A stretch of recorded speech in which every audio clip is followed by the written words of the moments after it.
MiG 2024-də qəbula düşmüş bu sualı gəlin sürətli bir şəkildə həll edək. Qeyd olunub ki, eni 8 metr, uzunluğu 25 metr olan hovuzu təmizləmək üçün bir gündə 100 kub metr suya 250 qram xlor tökülür. 3 gündə 2250 qram xlor işlənibsə, hovuzun hündürlüyünü tapın. İndi hər hansısa bir sualda əgər bir gün, 3 gün kimi anlayışlar varsa, deməli biz burada tənasübdən istifadə edərək bizə lazım olan vahidləri tapa bilərik.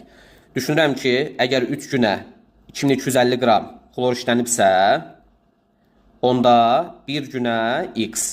Yəni x bərabərdir. 2250-ni 3-ə bölürəm, olur 750 qramlıq xlor.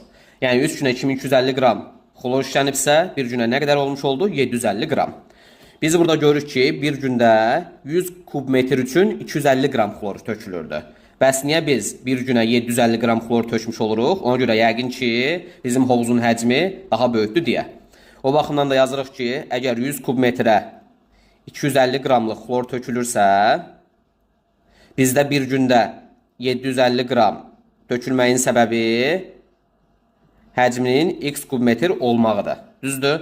İndi bunu da çarpaz vurub hesablaya bilərəm, amma bir çox hallarda tənasübə diqqətlə baxana görürük ki, daha rahat hesablamaq olur. Niyə? Çünki 250-ni 3-ə vuranda 750 eləyir də, düzdür? Necə ki, bu sütunda 250-dən 750 3-ə vurmaqla alınır. Deməli, burada da 100 kub metrdən tapa biləcəyimiz o x kub metrdə 3-ə vurmaqla alınmalıdır. Oradan tapıram ki, sürətli bir şəkildə x olur 300 kub metr. Yəni bizdə həcm 300 kub metrdir ki, hər yüzünə 250, 250, 250, 750 qramlıq xlor tökülüb bir gün ərzində. Bu da 3 gün ərzində gəlib 2250-yə çatıb. İndi biz bütöv hovuzumuza nə qədər xlor töküldüyünü bilirik, bütöv hovuzumuzun həcminin nə qədər olduğunu bilirik. Bizə deyir ki, hovuzun hündürlüyünü tapın. Hovuzun hündürlüyünü hardan tapa bilərəm? Təbii ki, həcmindən. Həcmi də tapmaq üçün hesablayırıq bu şəkildə.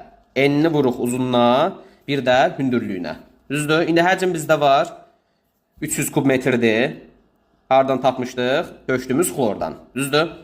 Bərabərdir. İndi enini uzunluğunu da verib 8 və 25 olaraq. Yazıram 8 vur 25. Bizə nə lazım idi? Hündürlüyü. Yəni bir növ dərinliyi. İndi buradan hesablayırıq ki, sol tərəf 300-dür, sağ tərəfdə 8-25-ə vuranda 200-dür.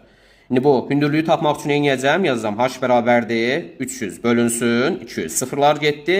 3-ü də 2-yə böləndə oldu 1,5 metr. Yəni tapmış olduq ki, bizim hovuzumuzun hündürlüyü 1,5 metrdir ki, 1,5-i 8-ə vurub 25-ə vurub 300 kub metr eləyib və bu 300 kub metrin hər 100 kub metr üçün 250 qram xlor tökülüb deyə 250, 250, 250 bir gündə 750 qramlıq xlor eləyib, 3 gündə də 750 vurulsun 3, 2250 qramlıq xlor işlənib. Deməli, doğru cavabımız nə oldu?